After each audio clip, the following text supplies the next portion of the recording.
Hello, welcome to the All for the Culture podcast and YouTube show. This is the newest, freshest YouTube show out, and today we got a very special guest all the way from Chirac, all the way from Chicago. Edai 600 is in the building. What's up, man? How you doing, man? Man, I'm alright, man. How you feeling, man? I'm good. I'm good, man. I'm blessed You enjoying to be Houston? Here. Yeah, I'm enjoying Houston, man. Just got here today. That's dope. So I just want to start from the beginning, man. How did you grow up? What was your childhood like? What were your parents like? Like your mom, your dad, like how were they? Were they real strict when you growing up? Were they more relaxed? Like what was that like? And growing up in Chicago and your relationship with your brother Cdai when y'all were kids. True. I mean, me and my little brother, we was very, very close. You know what I'm saying? That's my only little brother. I'm his only other sibling. He my only other sibling. You know what I'm saying? As far as my mother's side, growing up, I grew up with my mom. Actually, my dad wasn't there, so you know what I'm saying? Growing up, my mom, she was cool. You know what I'm saying? She was, I wouldn't say strict. She was, you know what I'm saying? She was a loving and caring mother. You know what I'm saying? She didn't just let us go out and do anything. You know what I'm saying? She always steered us in the right direction. You know what I'm saying? Gave us positive routes to go. And just, you know what I'm saying, pretty much in our life, you know what I'm saying? And we pretty much, we was in the streets ourselves, you know what I'm saying? So Okay. my mother did a great job, you feel me? That's good. How's your mother right now? She's doing well? Yeah, she's doing well. She good. That's good. So, I just want to start off with, we hear about Chicago on the news, right? We hear about the violence. We hear about things going on there. And I want to know, is the media overhyping it to scare the public like they do everything else? Like how they go to Iraq and they show us all the bad stuff. Is that what they'd be doing in Chicago? Is they show the bad stuff? Yeah, I just feel like the media always gonna overhype the Chicago situation, I guess, because it's Chicago. I mean, like I've been to other cities and states and I see the same things happening in our city, happening in their city. It just ain't televised like it's televised in Chicago. When things happen in Chicago, the media make it seem like it's so much more than what it really is. Oh, okay. So it's not as bad as they say. I mean, it's bad. It's bad. Don't get me wrong. Like stuff happen, but the way they blow it up, you know what I'm saying? It's like this same thing happening in another state, happening in New Orleans, happening in California, happening in New York. You know what I'm saying? Happening in all these other states. You know what I'm saying? Definitely, yeah. So I know you're from 600, Steve Drive, all them places. LA Gang, DBlock. What's that like? Where you're from? Where you're from? What's it like? I mean, where I'm from, pretty much where I'm from, it's cool. It's dangerous. You know what I'm saying? I mean, like any other hood in Chicago, it's a dangerous neighborhood. It's cool. You gotta take a trip over there one time or something to see.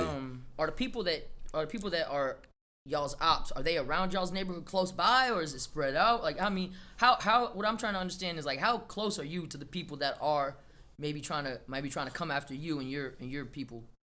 I mean, it's literally like blocks away. I mean, you know what I'm saying? Okay. Some blocks away, some that's on a whole nother side of the city. Like it's just different, you know? Okay.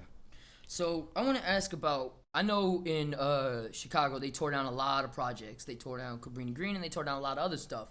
Right. I just know Cabrini Green was the most televised and most talked about. But I want to know how them tearing down the projects affected the city of Chicago like that. Because I know a lot of people had to move out and go other places, so I'm just wondering how that affected the city. I mean, it affected the city. I mean, because the projects, it was like 16-story buildings, 10 units. So it's like a building with 160 units in it. You know what I'm saying? Okay. So it's like probably like 5 to 6 different families living in one unit. You know what I'm saying? Okay.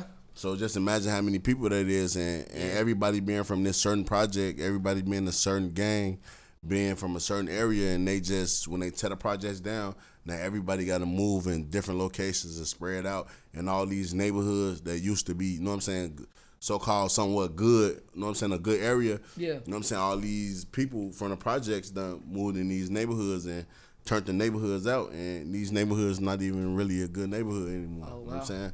Wow. So... Yeah, I mean, stuff like that happens here in Houston, but it's more like people buy up the houses, redo them, and then, like I said, you got bad neighborhoods, and then you walk a couple blocks, you got good neighborhoods. It's like the same with like Chicago. You got good neighborhoods, walk a couple of blocks, you see, you know what I'm saying, bad neighborhoods. Okay. So, when I introduced you, I said from Chirac, right? I said Chirac from Chicago. I've heard that some people take that title, when people from outside the city, they take it disrespectful. They don't like that title. They say it's not right. It's not a good title. How do you feel about that? How do you feel about the title Chicago and Drillinois? I mean, or Chirac and Drillinois. I mean, I know a lot of people talk about Chirac. Like people from Chicago would be like, "Don't call this Chirac. This ain't Chirac. This Chicago. We don't want to be labeled as Chirac, you know, from the killing and all that." But you know what I'm saying? Either way, I don't really got no take on it. You know what I'm saying? Yeah. I don't feel no type of way about it. I mean, either way, you know what I'm saying? I look at it being called Chirac in sort of a music type of way. You know what I'm saying? Yeah. So when people say Chirac, that's what I think of. I think of the music like scene. H-Town. You know what I'm saying? H-Town. You know what I'm saying? I think of the music scene. You know what I'm saying? Okay. I don't think of the violence. That makes sense. So I've heard you talk a lot about the work you do in the community, the Right. community service and stuff. So what are the different things you do? Because I know you do some turkey drives. You hand out turkeys. I done back did to turkey school drives stuff. with Exclusive 773. Shout out to Steve. You know what I'm saying? I did turkey drives. I did back to school events. You know what I'm saying?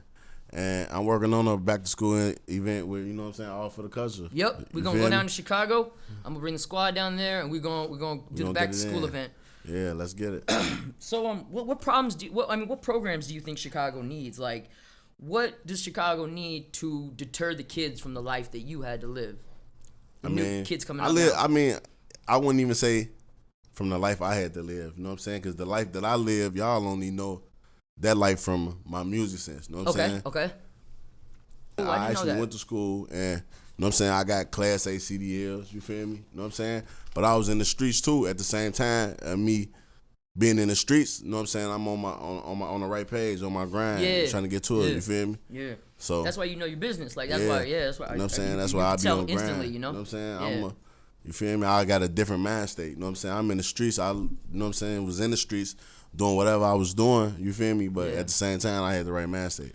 You know what I'm saying? So I guess I'm asking, like, how do we keep kids in Chicago from ending up like LA and Rondo and, you know, like where they're either accused of something they didn't do or they were, you know, violently taken from this earth too early and their music still lives on. How do we protect that? Because I feel like we lost L.A. Capone way too early, and I feel like he would have been a star right now. We were robbed of his great music. So I just want to know. I think it's like, I think it started at home and with the schooling. You feel me? You know what I'm saying? Like, they just closed down so many schools in Chicago. Why? I guess because of the budget.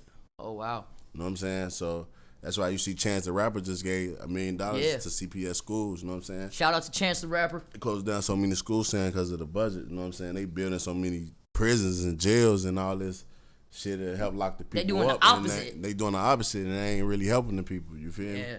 You know what I'm saying? So I think that's got a lot to do with it. So besides the turkey drives and stuff, are you into, like, you know, the Big Brother program, the mentoring the younger kids, the passing on the knowledge and the gems that you've picked up? I'm not into it right now, but you know what I'm saying? I do have a couple of my little younger homies, you know what I'm saying, who I mentor and just be giving them life steps and, you know what I'm saying, helping them out with stuff that I accomplished and stuff that I did and trying to school them and teach them, you know what I'm saying, the right way. Okay. All right. So, yeah, we talked about us coming out to Chicago, doing something over there. I want to do something with you guys. And then you guys come over here. We'll do something with the hospitals. And, you know, we'll visit everything. But, you know, I heard that, like, you know, a lot of when the whole Larry Hoover, all that shit happened, and a lot of old guys went away. Like, I had heard Lil Durk talk about his father coming home soon. Those older guys coming home now, do you think that's going to help the city or make it worse because they're going to, like, it's going to be a problem? Like, how do you think the older guys coming home right now is going to help the city? I mean, the way I see it, the way I feel like the older guys coming home, you know what I'm saying? If they was to come home now or 5 years or 10 years from now, I don't think nobody would respect it because all the people that's out on the streets now don't remember who they was in the first place. Okay. You know what I'm saying? Yeah. So I don't think nobody would care. The same things would go on. You don't think it would help them to like I said, you know, mentor and teach the kids? I mean, like, it just depends on the impact the person who was, you know what I'm saying, the big homie who was locked up had on the community or the neighborhood. You know what I'm saying? Okay. That's where it fall at. Okay. All right. So I've heard a lot of stories about there's kids out there in Chicago who who want to follow the right path. They want to get their education. They want to go to school, get their grades, and go to college. Right. But to get to school, they got to keep a gun on them. And then if they get caught with that gun, you go to jail. The cops ain't gonna care that, oh, I got to protect myself to go to school. They're gonna be like, it's a gun, it's a gun. Yeah, definitely. I mean, how much is that happening in Chicago? How much do kids have to keep a gun on them just to go to school? How much? I mean, I don't know. When I was going to school, when I was in school, when I was in high school, I mean, we ain't really had to bring guns to school. You know what I'm saying? Now, probably, I mean, I don't know. I ain't in school, but I probably think that, you know what I'm saying, kids probably bringing guns to school a lot more often than they used to when I was going to school. Yeah, because I heard Little Herb talking about that, or G Herbo talking about that on Breakfast Club. He was talking about that kids had to bring a gun to school. And it was just like, that's more common now in schools than when I was in school. So if you ain't talking money, quiet down. I can get on it right now. I can get you here right now. I can take your bitch right now. Bitch, I'm with the shits right now. Woo. I can get a brick right now, yeah. I can get them sticks right now. Bitch, we getting rich right now. Cause I know I'ma feel right now. Yeah, bitch, I'm on my shit right now. Woo. I can get a brick right now, yeah. I can call Diego right now. We can send the peso right out, yeah.